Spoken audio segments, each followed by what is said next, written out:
Guys, hey, Dr. Cole here. In today's video, we're going to be discussing my #1 recommended way to improve your stomach's acidity.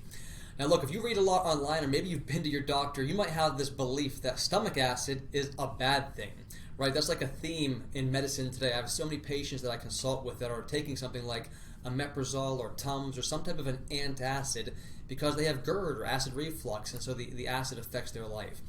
Look, what I want you to understand is that acid, first of all, at the top here, you need stomach acid. You wouldn't be alive if you didn't have it, and it's a very integral part of digestion and your body's healing.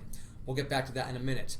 If you have GERD or acid reflux, and that affects your life, the answer isn't to suppress your stomach's acidity. You're going to have way bigger problems down the road the longer that you do that.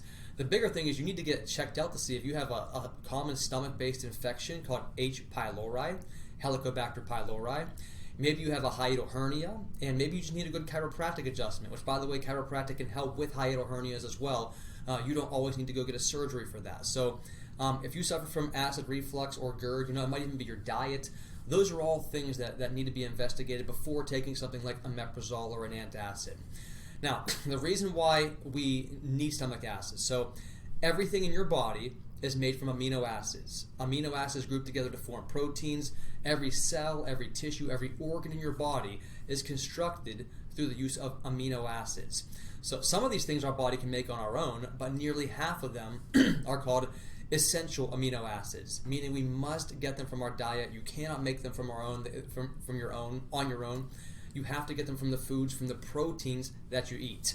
So we know we have to eat proteins. That's why I'm a huge fan of a carnivore, or what I call a semi-carnivore type diet.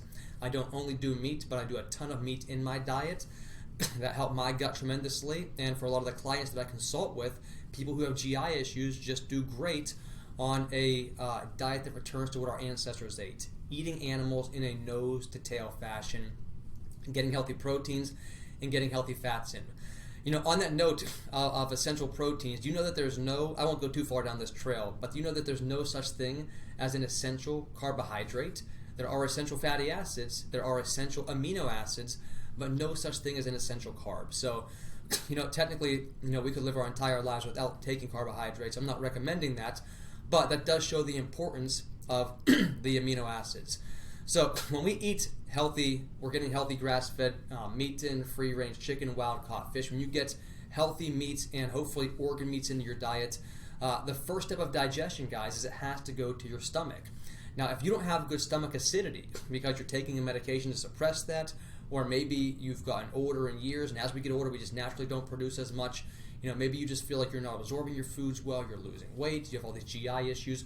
The stomach is probably the most, you can't say like the only, because every step of digestion matters, but it's the first step of digestion, and if you get the first step wrong, everything else down the line is not going to go correctly. So one of the things I coach my clients on is, if you have all these downstream symptoms, we still have to go upstream to the source, to the first organs that deal with breaking down our food, and make sure that they're working correctly. And of those organs, your stomach, pancreas, liver, and gallbladder, the stomach is first. There's a book that I read called The Fourfold Path to Healing. And in that book, it talks about for our food to be a benefit to our body, it must be completely annihilated. It must be dissolved into its most basic elements. And anything that remains in the form of the food we ate before we put it in our mouth and chewed it up and digested it cannot be a benefit to our body. In fact, it'll be a negative for our body. So we want to fully digest and break down our foods. On that note of stomach acidity, I'm going to minimize my camera here. So on that note of stomach acidity, one of the best things we can do to improve how you break down your proteins, how you absorb your amino acids, how you improve your digestion, and really gain weight in a good way, kind of like restoring lost weight, and just having good digestive integrity, is to take a product called Zypan. So let me explain what this is, why I take this every day, especially with every single protein-containing meal, and how it's made a huge difference in my digestion and my ability to gain back healthy weight after I had lost a lot of weight. If you don't know my story, go to girevive.com. You can watch a free masterclass I've done on how we help our clients overcome serious and chronic digestive issues. So, to break down the proteins, we need to activate something in our stomach called pepsin. Pepsin is literally what breaks down proteins, and it's only activated in a very acidic environment. So when we eat food and it gets the gastric juices going, one of the primary juice that gets produced is called hydrochloric acid. You may know this, maybe you don't, but your stomach is the most acidic area in your body. If you think back to a chemistry scale of 0 to 14, where 0 is very, very acidic and 14 is very, very alkaline, your stomach should be like a 1 to a 3. That's the range that pepsin needs to get activated in. Battery acid is like a 1, like a 0 to a 1, so very acidic. Your stomach is also almost to the acidity of battery acid. So when your stomach produces that hydrochloric acid, that activates something called pepsin in your stomach, and pepsin is what breaks apart the proteins into the smaller, usable amino acids and peptides. So the reason why I like this Zypan, if we scroll down here to the bottom, it contains betaine HCl, so it contains the betaine hydrochloric acid, the first thing we need to activate pepsin. It contains actually pepsin in and of itself in a 1 to 10,000 ratio. Let me turn my phone off here, excuse me. It contains the pepsin itself, and it also contains bovine pancreas cytosol, and also bovine spleen, ovine spleen, something called pancreatin.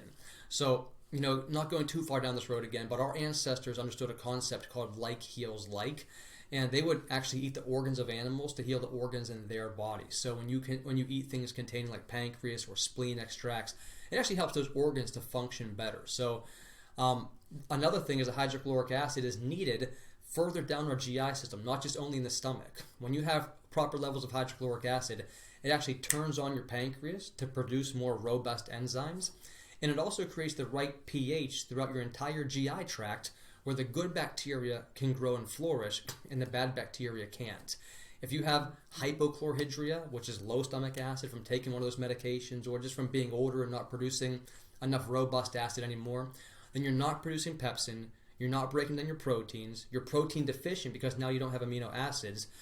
Your body will suffer from a malabsorptive state eventually. Your whole entire GI tract will suffer because now that the acid is not there from the hydrochloric acid, well, now you're not having the good pH for the good bacteria to grow, so dysbiosis or even pathogenic bacteria can now get a foothold.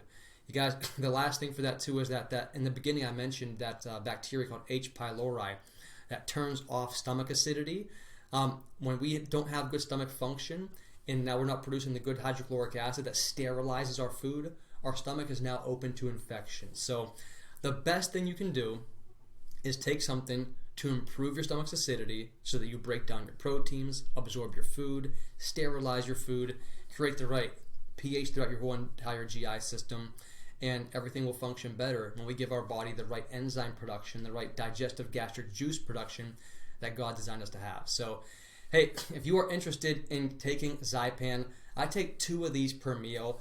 I take them even outside of meals sometimes. There's a German-based therapy called enzyme therapy. There's a product called Wobenzyme where, they've found out that our body needs enzymes all the time, not just for digestion, but to fight arthritis, to keep your body from like getting old and creaky and just locking up. The reason why we get more arthritis and joints don't work as well when we get older and develop autoimmune diseases and cancer is because these enzymes perform a lot of other roles outside of our body, outside of our digestive system in our entire body. So what I'm getting at is you don't have to take every single enzyme all the time, but I do take Zypan, I take something called Colocal, I take Multizyme, these enzymes from standard process that give your body the ability to more robustly digest your food, but also to have the other important areas of your body served as well from an enzymatic standpoint. So if you are interested in ordering these, I get them from Full Script. I'll have a link beneath this video here. If you go to fullscript.com, you can search standard process entire lineup and take the Zypan. I'll do other videos on those other products that I mentioned, the Colocal, the Multizyme. I take those together. But the Zypan is the first step.